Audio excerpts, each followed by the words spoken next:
नमस्कार मित्रों, आज આપણે ધોરણ 7નું અંગ્રેજીનું સામાયિક મૂલ્યાંકન કસોટી જુલાઈ 2021 કુલ ગુણ 50 માર્ક્સનું છે મિત્રો અને 2 કલાકનું છે। આજે આપણે પૂરેપૂરું સોલ્યુશન જોવાના છે, તો વિડીયોને અંત સુધી રહેજો મિત્રો। તો અહીં ધ્યાન આપજો। ક્વેશ્ચન નંબર 1, નીચે આપેલા ફકરો વાંચી તેના આધારે પ્રશ્નોના જવાબ આપો। પ્રશ્નોના જવાબ આપવાના છે મિત્રો એ ફકરા ઉપરથી। तो तमने फकराનું વાંચન આવડવું જોઈએ, તો અહીં ધ્યાન આપજો। ફકરાનું વાંચન।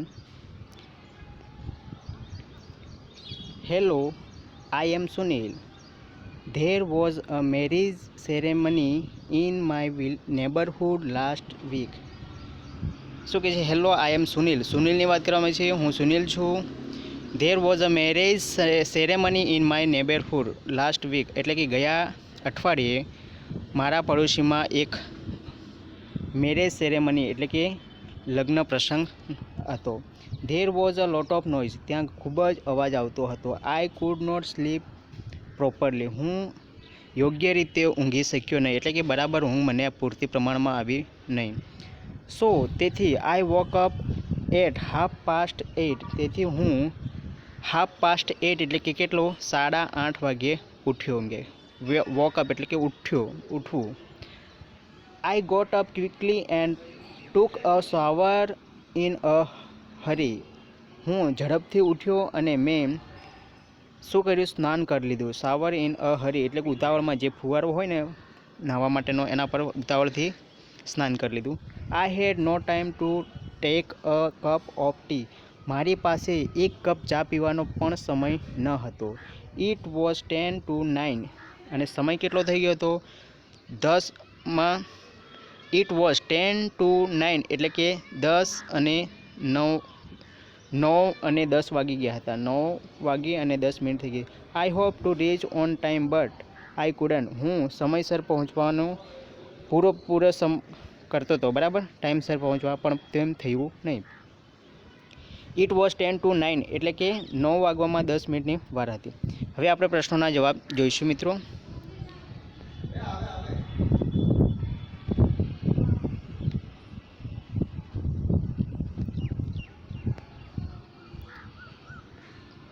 Why was there a lot of noise, શા માટે ત્યાં ખૂબ જ પ્રમાણમાં અવાજ થતો હતો મિત્રો? તો એમાં જવાબ શું લખશો તમે? તો there was a marriage ceremony in my neighbour last week, there was a lot of noise. આટલું લખવાનું છે તમારે। શું લખવાનું? There was a marriage ceremony in my neighbourhood last week, પછી લખવાનું છે બીકોઝ, તેથી, BE, બરાબર, આટલે સુધી લખવાનું છે કે there was a marriage ceremony in my neighbourhood last week, there was a lot of noise. બીજો સેકન્ડ પ્રશ્ન છે, when did Sunil wake up, Sunil ક્યારે ઉઠ્યો હતો? તો મિત્રો ક્યારે ઉઠ્યો હતો સુનિલ? તો સુનિલનો ઉઠવાનો સમય હતો, તો અહીં લખવાનું આઈને બદલે આપણે સુનિલ લખવાનું છે। Sunil woke up at 8:30, okay, આઈને બદલે આપણે સુનિલ મૂકવાનું છે અને Sunil woke up at 8:30, Sunil 8:30 વાગ્યે ઉઠ્યો હતો। ત્યારબાદ આપણે જોઈશું ત્રીજો નંબરનો પ્રશ્ન, why did Sunil get up quickly, શા માટે સુનિલ ઝડપી ઉઠ્યો હતો? તો એનો જવાબ શું આવશે મિત્રો? તો એનો જવાબ આવશે કે Sunil could not sleep properly. શું આવશે? Sunil could not sleep properly એટલે કે સુનિલ બરાબર રીતે યોગ્ય પ્રમાણમાં ઊંઘ આપી નહીં, તેથી તે વહેલા ઉઠી ગયો હતો। સુનિલ ટુક અ બાથ ઇન ધ મોર્નિંગ, હવે find in the similar word એટલે કે સમાનાર્થી શબ્દ જોવાનો છે મિત્રો। શેનો? તો બાથ એટલે કે સ્નાન કરવું, તો એનો સિમિલર શબ્દ શું આવશે મિત્રો? તો શાવર એટલે કે સ્નાન કરવું, બરાબર। પાંચમો પ્રશ્ન છે, did Sunil reach on time, Sunil સમયસર પહોંચ્યો? તો એનો જવાબ આવશે મિત્રો નો। શું આવશે? નો। શેનો જવાબ? પાંચમાનો, no, Sunil did not reach on time. શું આવશે જવાબ? No, Sunil did not reach on time. હવે આપણે પ્રશ્ન નંબર 2 જોઈશું। નીચે આપેલા વાક્યોમાંથી ખોટો શબ્દ ચેકી નાખો बराबर। शुं करवानुं छे? खोटो शब्द होय एने आपणे चेकी नाखवानो छे। तो शुं आवशे जवाब एमां? तो यस्टरडे ध डे इज वॉज गुड। तो हवे इज आवतुं, यस्टरडे एटले कि गई काले, एटले भूतकाळ थई गयो मित्रों। तो भूतकाळ आवतुं होय तो वॉज आवे, इज आवशे नहीं। आना पर चेकड़ो मारवानो छे, बराबर। यस्टरडे ध डे वॉज गुड, बराबर। हवे बीजो प्रश्न है, सॉरी आई डोंट। हवे हेव आवशे कि हेज आवशे? तो आई साथे हमेशा हेव वपराय छे, हेज आवशे नहीं, बराबर।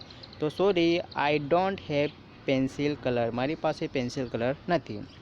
त्रीजो है वॉट, के हूँ इज योर नेम। तमे कोईने नाम पूछिए तो शू आवे? What is your name. तो अहीं हूँ आपणे चेकी नाखवानुं छे। वॉट इज योर नेम, तमारुं नाम शुं छे? आ रीते तमे प्रश्न बनावी शको छो अने जवाब साचो लखी शको। चौथुं छे आई केन राइट अथवा राइटिंग ऑन द बोर्ड। हूँ बोर्ड पर लखूँ छूँ। तो राइटिंग ना आवे मित्रों, केन साथे हमेशा क्रियापदनुं मूळ रूप ज वपराय छे। शुं वपराय? क्रियापदनुं मूळ रूप। आई केन राइट ऑन द बोर्ड, हूँ बोर्ड पर लखूँ छूँ, लखी शकूँ छूँ। पांचमું आई खाली गया एम के will cook dal baati tomorrow. हवे ध्यान एम जो टुमोरो ए भविष्यकाळ दर्शावे छे। भविष्यकाळ दर्शाववा माटे आपणे शेल विलनो उपयोग करीए छीए। तो एम उपर आपणे चेको मारवानो रहेशे। जो मित्रों तमने आ विडियो सरस लागतो होय तो विडियोने लाइक अने कॉमेंट्स जरूर करजो अने आ चेनलने सब्सक्राइब करवानुं भूलता नहीं। प्रश्न नंबर 3, नीचे आपेल घटनाओं विधानों योग्य क्रम में गोठववाना छे मित्रों। तो अहीं ध्यान आपजो, क्रम में गोठवीए आपणे। प्रश्न नंबर 3, तो पहला प्रश्न में नीचे आपेल घटना विधानों योग्य क्रम में गोठवीने लखो। Birju had a plan to teach them a lesson. Birju a young man. अहीं आ पहलू आवशे मित्रों, पहलू। बीजू छे ए पहलू, Birju a young man live in Surajpur. त्यारबाद आवशे बीजू, once the village sarpanch receive a note from dacoit, बराबर। शुं आवशे? वंस आ चौथुं छे ए बीजू आवशे, बराबर। वंस द। हवे त्रीजું शुं आवशे मित्रों? तो त्रीजું आवशे मित्रों, Birju and his friend caught the dacoit and tied them to the tree. शुं आवशे? आ त्रीजું आवशे। शुं आवशे? तो मित्रों अहीं आवशे बिरजू हेड अ प्लान, आ त्रीजું आवशे अने आ चौथું आवशे। Birju head his friend caught the dacoit अने छेल्લું आवशे मित्रों आ त्रीजा नंबर पर ए पांचमुं। The police arrest the dacoit. शुं कर्युं? पोलीसे डकोइटने धार पाड્યું અને પકડી લીધા। आ रीते तमे क्रम मारजो અને લખજો व्यवस्थित नोटबुकमां। त्यारबाद આપણે જોઈશું प्रश्न नंबर 4। प्रश्नનો જવાબ લખવાનો છે મિત્રો। અહીં ધ્યાન આપજો કે કઈ રીતે આપણે લખાય। કૌંસમાં આપેલા શબ્દનો ઉપયોગ કરી પ્રશ્નો બનાવો। રાજ એન્ડ, પહેલું છે Raj and Riya ate so many mangoes from the farm yesterday. એટલે કે રાજ અને રિયાએ ગઈકાલે ફાર્મ હાઉસમાંથી શું કર્યું? ઘણી બધી કેરીઓ ખાધી। ભૂતકાળ થયું, બરાબર। અને હુંથી આપણે પ્રશ્ન મૂકવાનો છે। તો મિત્રો અહીં આપણે કશું સિમ્પલ વસ્તુ છે કે હું આવે ત્યારે જે આગળના કરતા હોય એ કાઢી નાખવાના। શું કરવાનું? એની જગ્યાએ હું મૂકી દેવાનું છે। શું મૂકવાનું? શરૂઆતમાં હું મૂકી દેવાનું છે, બરાબર। હું ate so many mangoes from the farm yesterday, પછી પ્રશ્નાચિહ્ન, યસ્ટરડે પછી પ્રશ્નાચિહ્ન મૂકવાનું છે તો તમારો પ્રશ્ન માર્ક્સ બનશે, બરાબર। હું ate so many mangoes from the farm yesterday, ગઈકાલે કોને ફાર્મમાંથી ઘણી બધી કેરીઓ ખાધી? તો જવાબ શું આવશે? રાજ એન્ડ રીતા। આ રીતે રિયા પ્રશ્ન વાક્ય બનાવી શકાય। ત્યારબાદ આપણે બીજો પ્રશ્ન જોઈશું। બીજો પ્રશ્ન છે કે Raj and Riya ate so many mangoes from the farm yesterday. તો વોટથી જવાબ લખવાનો છે મિત્રો। વોટ એટલે શું કર્યું, બરાબર। શું આવે તો આ જવાબ છે એ સંતાઈ જાય। તો શરૂઆતમાં શું મૂકવાનું મિત્રો? વોટ। શું મૂકવાનું? વોટ। વોટ પછી એટ આપેલું છે તો ડીડ મૂકવાનું મિત્રો। ભૂતકાળનું રૂપ છે એટલે શું મૂકવાનું? What did. What did Raj and Riya, પછી શું મૂકવાનું? ઈટ। હવે એટ છે ને એની જગ્યાએ શું મૂકવાનું? ઈટ થઈ જશે મિત્રો। ડીડ આવે ત્યારે ક્રિયાપદનું મૂળ રૂપ મુકાય। What did Raj and Riya eat eat from the farm yesterday, ગઈકાલે રાજ અને રિયાએ શું ખાધું હતું. આ રીતે પછી છેલ્લે યસ્ટરડે મૂકીને પછી પ્રશ્નાર્થ ચિહ્ન મૂકવાનો છે. ઓકે, ત્યારબાદ આપણે જોઈશું હવે ત્રીજો પ્રશ્ન. તો ત્રીજા પ્રશ્નમાં શું આવશે? Raj and Riya ate so many mangoes from the farm yesterday. હવે વેનથી પ્રશ્ન પૂછવાનો, ક્યારે ખાધું હતું? તો આ લખવાનું નહીં મિત્રો, બાકી સેમ ટુ સેમ લખવાનું છે. શરૂઆતમાં વેન મૂકવાનું. શું મૂકવાનું? વેન ડીડ, ભૂતકાળ છે મિત્રો એટલે ડીડ લખવાનું. When did Raj and Riya, પછી ઈટ થઈ જશે. શું થશે? Eat so many mangoes from the farm, ક્યારે ખાધા હતા? પછી પ્રશ્નાર્થ ચિહ્ન મૂકવાનું છે. ત્યારબાદ જોઈશું આપણે મિત્રો ચોથો પ્રશ્ન. તો ચોથા પ્રશ્નમાં શું આવશે? Raj and Riya ate so many mangoes from the farm yesterday. તો હવે શેનાથી લખવાનું છે? How many. હાઉ મેની એટલે કે કેટલી કેરીઓ ખાધી હતી. તો શું આવે? હાઉ મેની, હાઉ મેની, પછી શું લખવાનું? જે ખાધું હોય તો લખવાનું. હાઉ મેની મેંગોઝ, બરાબર. શું થશે? How many mangoes Raj and Riya ate from the farm, પછી અહીંથી પ્રશ્ન ચિહ્ન મૂકવાનું. શું મૂકવાનું? How many mangoes Raj and Riya ate from the farm, આ રીતે લખવાનું છે.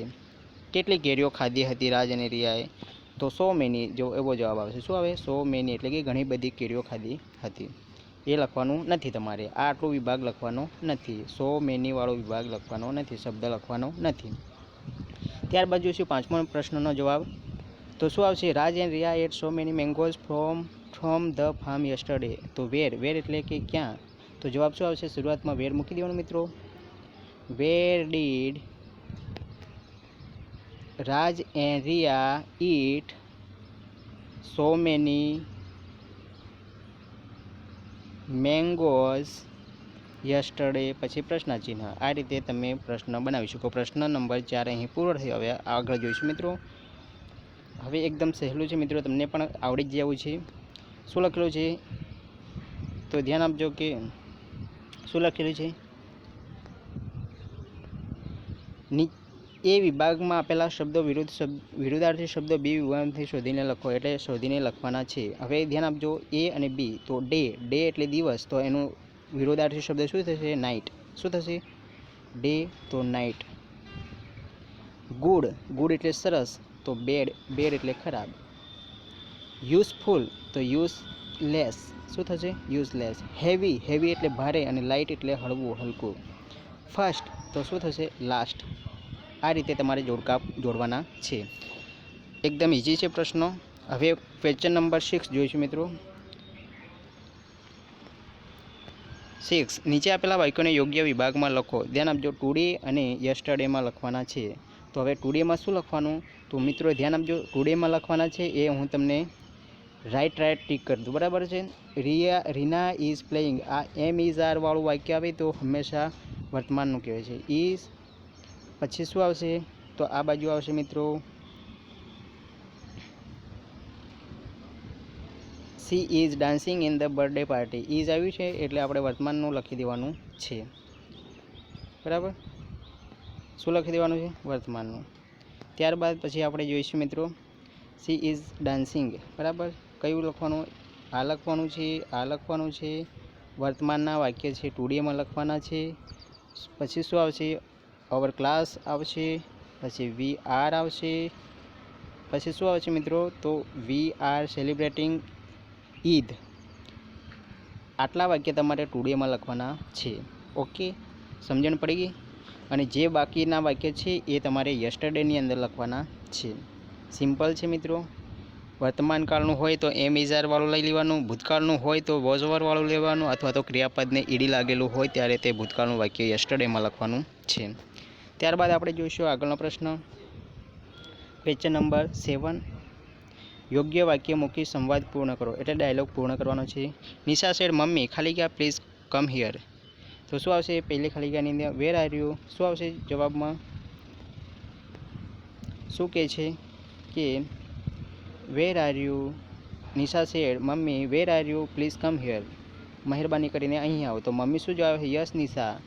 ટેલ મી વોટ હેપન, શું થયું? આ પહેલામાં મૂકવાનું મિત્રો, આ બીજાની અંદર મૂકવાનું છે. ત્યારબાદ આવશે મિત્રો આઈ. નિશા શું જવાબ આવશે? I forgot to write my diary last week, હું મારી ડાયરી ગયા અઠવાડિયે ભૂલી ગઈ. તો શું આવશે એમાં? કેન યુ હેલ્પ મી, શું તમે મને મદદ કરી શકો છો? આ ત્રીજાની અંદર મૂકવાનું છે. તો મમ્મી શું કહે છે? ઓફકોર્સ. શું કહે છે? ઓફકોર્સ. આ આપણે ચોથામાં લખવાનું છે. આ બે શબ્દ છે. ઓફકોર્સ આ શબ્દ ભેગા લખવાના છે. ક્યાં લખવાના છે? એ અહીં લખવાના છે. ત્યારબાદ છેલ્લી, વેર વર વી ઓન લાસ્ટ સન્ડે, આપણે ગયા રવિવારે ક્યાં હતા? તો જેનો જવાબ શું આવશે મિત્રો? આ પાંચમાની અંદર વી વર એટ ધ ફાર્મ, આ પાંચમાની અંદર લખવાનો છે. મિત્રો તમને સરસ ખબર પડી ગયા છે. હવે આપણે નેક્સ્ટ જોઈએ. આપણે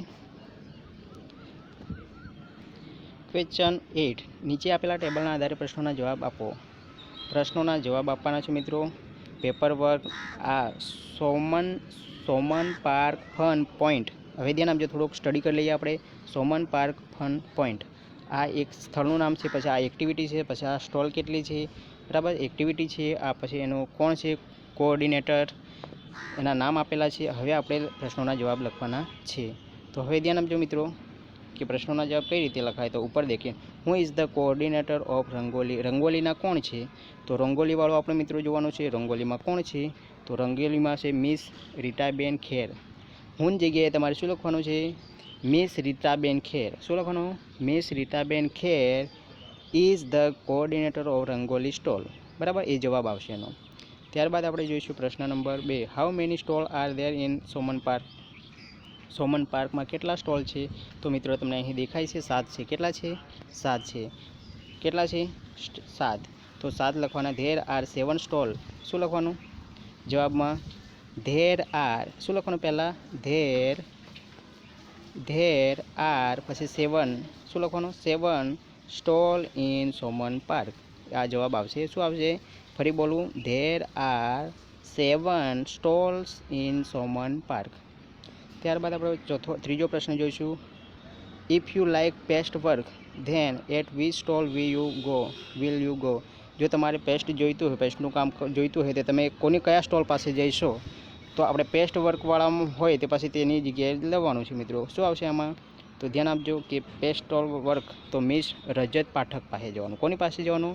5મો નંબર છે પેસ્ટ વર્ક, તો મિસ્ટર રજત પાઠક. શું આવશે જવાબમાં? તો જવાબમાં આવશે મિત્રો કે ઇફ. શું લખવાનું છે? ઇફ. યુની જગ્યાએ તમારે આઈ મૂકવાનું. શું મૂકવાનું?